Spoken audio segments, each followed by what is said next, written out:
Sa ulo ng mga nagbabagang balita, mga kalsada paakyat ng Baguio babantayan ng HPG laban sa karnaping ngayong panagbanga. Restoration ng rice terraces ng Mayoyaw, Ifugao tinututukan. Kalusugan, kalinisan at kaligtasan, prioridad ng mga programa sa Pangasinan. Iba't ibang obra tampok sa pagdiriwang ng National Arts Month sa Pangasinan.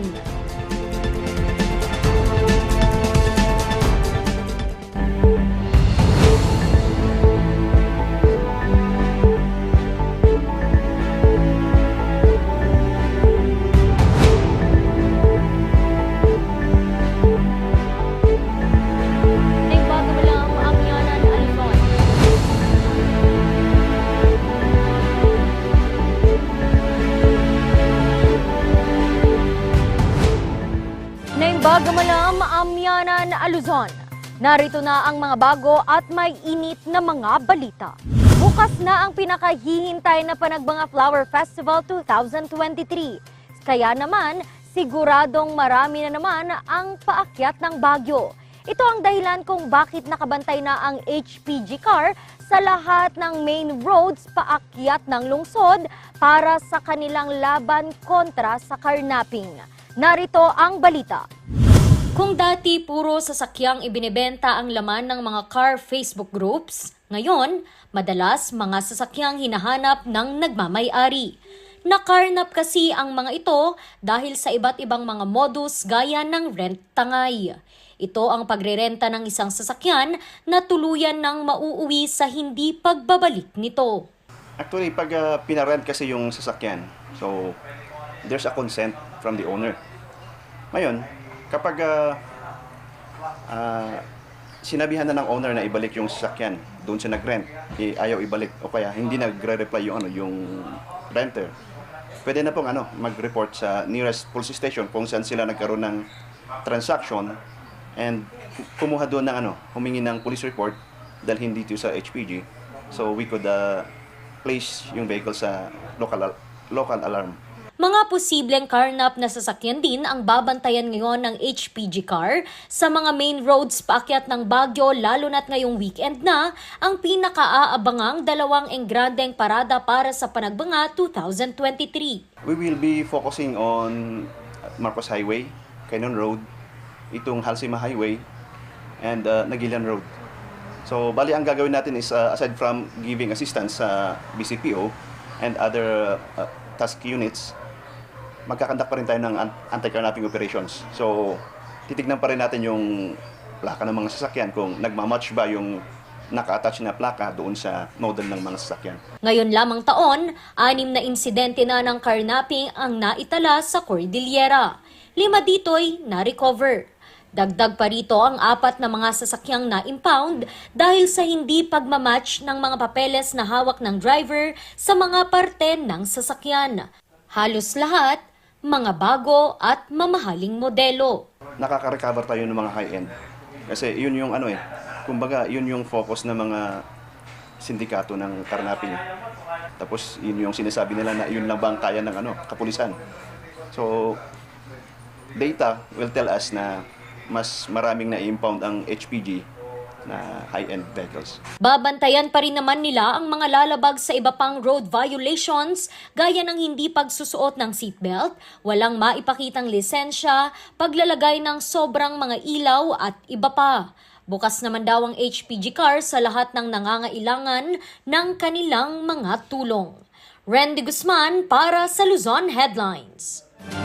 Isang restoration program para sa pagprepreserba ng Mayoyaw terraces sa Ifugao ang isinasagawa ng kanilang pamahalaan.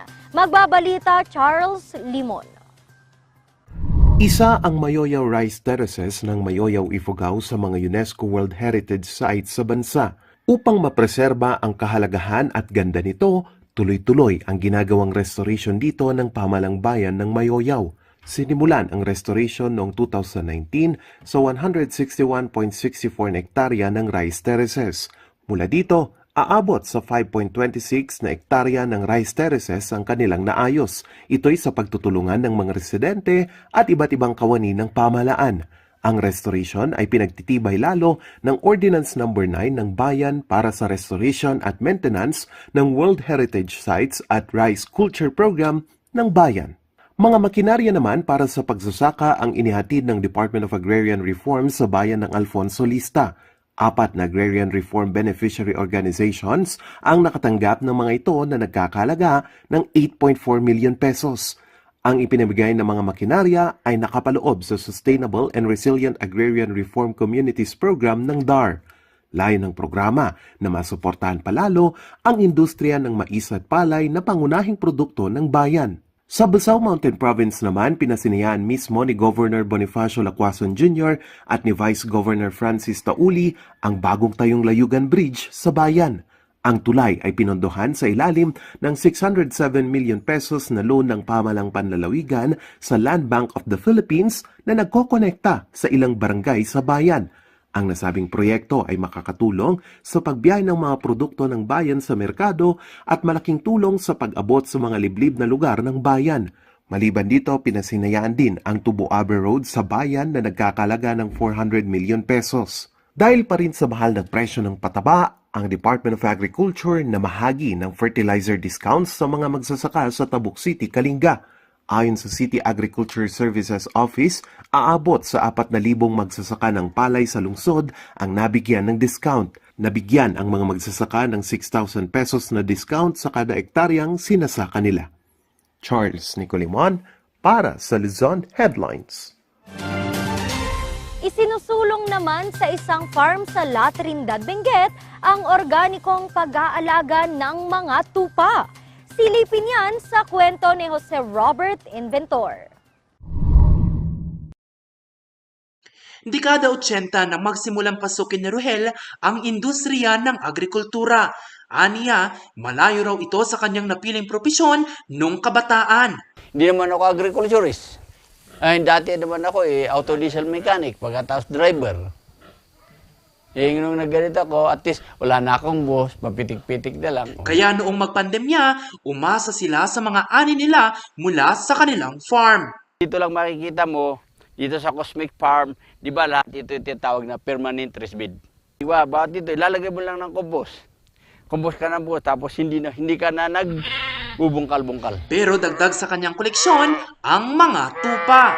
Kami vegetarian. Paano mo, pag di nga kami nag-aalaga ng mga hayop. Dahil sa vegetarian kami, puro gulay.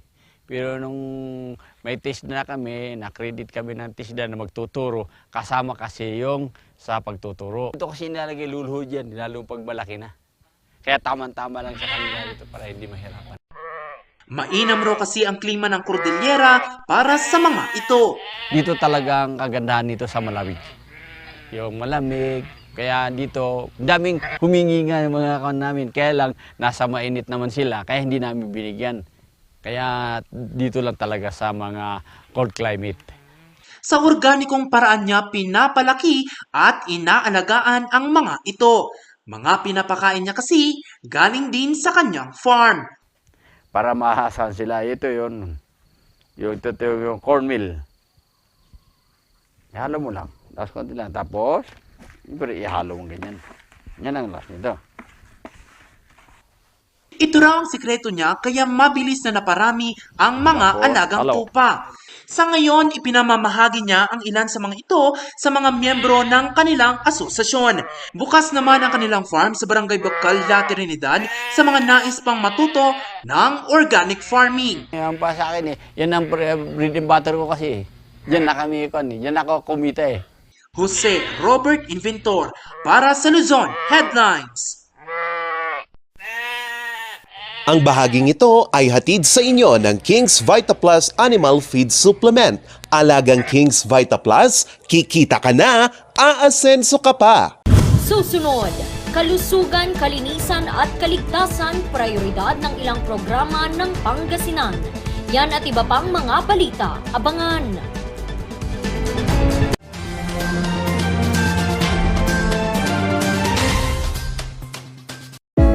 baboy, baka, kabayo, kalabaw, kambing, manok, pato, bibe. Lahat ng ito pwede sa King's Vita Plus Animal Feed Supplement. Ang bago at epektibong animal feed supplement. Puno at kumpleto ng mga essential vitamins, minerals, probiotics, calcium, amino acid, omega-3, D3 at electrolytes. 1 o 2 kutsara ng King's Vita Plus, i-mix lang sa tubig o feeds araw-araw at kikita ka na sigurado pa ang iyong pag-asenso. Mabibili sa mga Agrovet stores ang King's Vita Plus Animal Feed Supplement.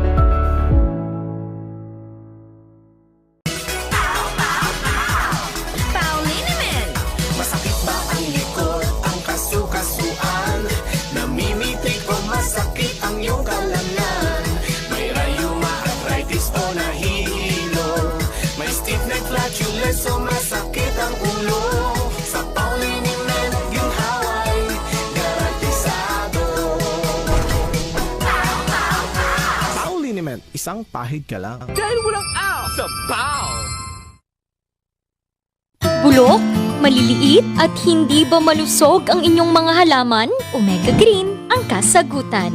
Ihalo lang ang 2 kutsara nito sa isang maliit na container at kaunting tubig. Pagkatapos ay ihalo sa knapsack sprayer at pwede na itong spray sa mga pananim. Meron itong nitrogen, phosphorus, magnesium, copper at zinc na tumutulong sa pagpapaganda at pagpapabilis ng tubo, pagpapanatili ng nutrisyon, mas malagong mga dahon at panlaban sa mga sakit ng mga halaman. Hindi rin ito nakasasama sa kapaligiran. Pwede rin ito sa kahit anong klase ng halaman, mapa-highland crops o lowland crops. Omega Green by Encam Agri-Marketing, the ultimate friend of farmers.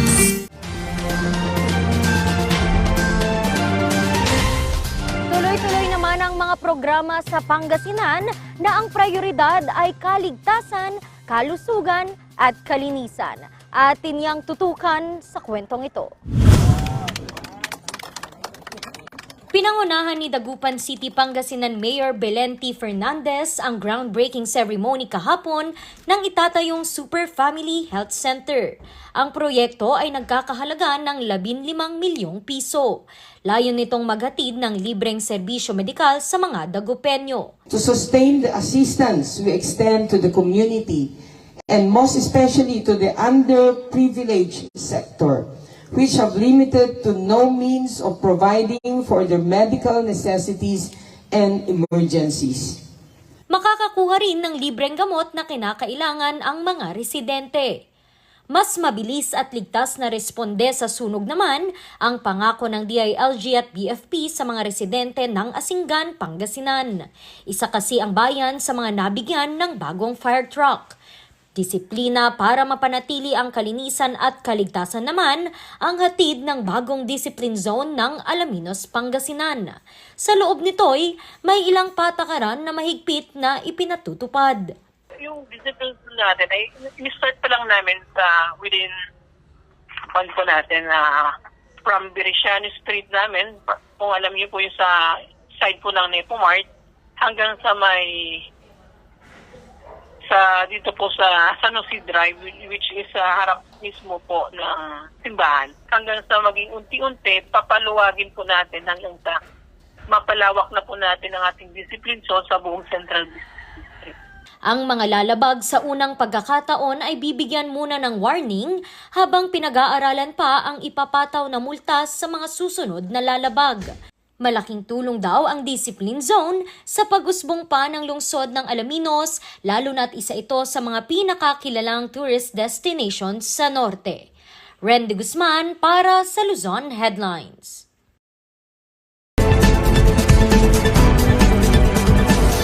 Yung bang bagong kasal na babae na merong old passport, ay dapat bang palitan niya agad yung kanyang family name doon sa apelyido ng asawa niya? And again, meron tayong kaso Remo versus Honorable Secretary of Foreign Affairs. At ang sabi dito sa decision ng ating Korte Suprema, ang bagong kasal na babae ay hindi required to immediately change her maiden name, her family name dun sa passport and change it to the family name of the husband. May mga options na nakasaad under Article 370 of the Civil Code tungkol sa paggamit ng pangalan ng isang babae. At ang isa dyan, pwede niyang gamitin ang kanyang maiden surname at nakadikit ito sa apelyido ng kanyang asawa. So, merong dash. Pwede rin niyang gamitin yung kanyang maiden surname lang. Hindi ho compulsory na gamitin kaagad yung family name ng husband. And this is also pursuant to the Philippine Passport Act. At under the Philippine Passport Act, yung iyong passport may or may not carry the family name of your husband.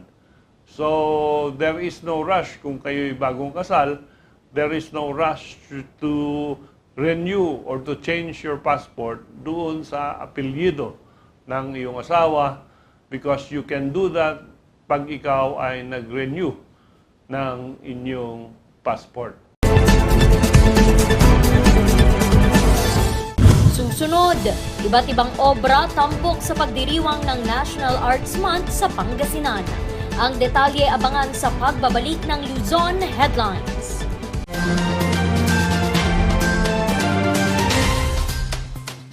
Sa milk ng batang 90s, daratatin ang itrahay.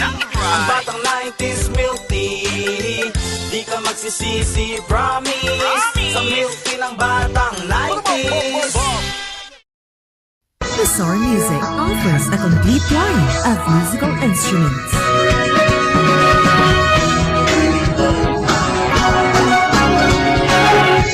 Bizarre Music, Baguio's pioneer in online music and art lessons.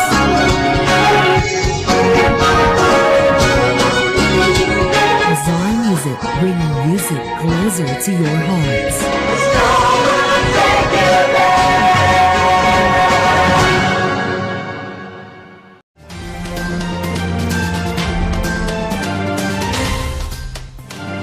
Tampok naman sa isang art exhibit sa Bolinao, Pangasinan ang mga obra na gawa ng mga artist mula sa iba't ibang panig ng bansa. May kwento si Jose Robert Inventor. Ipinagdiriwang tuwing Pebrero ang National Arts Month. Kaya bilang pagkilala sa mga alagad ng sining at pagpapalakas pa ng art industry sa Pangasinan, idinaos ang kauna-unahang art festival sa Bolinao. Tinawag itong Balayon o Deep Sea Waves. Tampok dito ang mga iba't ibang mga obra na gawa ng mga local artists sa bayan. Maliban dito, nagsama-sama rin ang mga artist upang mahasa pa ang kanilang pagkamalikhain sa paggawa ng obra.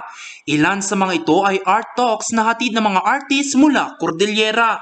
Isa sa mga nagbahagi dito ang Pangulo ng Tamawan Artist Village na si Jordan Mangosan.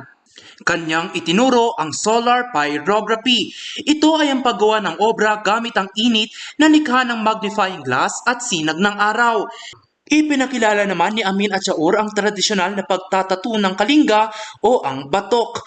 Tema ng pagdiriwang ay ani ng sining, bunga ng galing. Ang pagdiriwang ay sinumalan ngayong araw at magtatapos sa ika-26 ng Pebrero. Jose Robert Inventor para sa Luzon Headlines. At yan ang mga balitang nakalap ng Luzon Headlines ngayong araw. Muli, maraming salamat at magandang araw sa ating lahat. Happy weekend and happy Panagbanga 2023!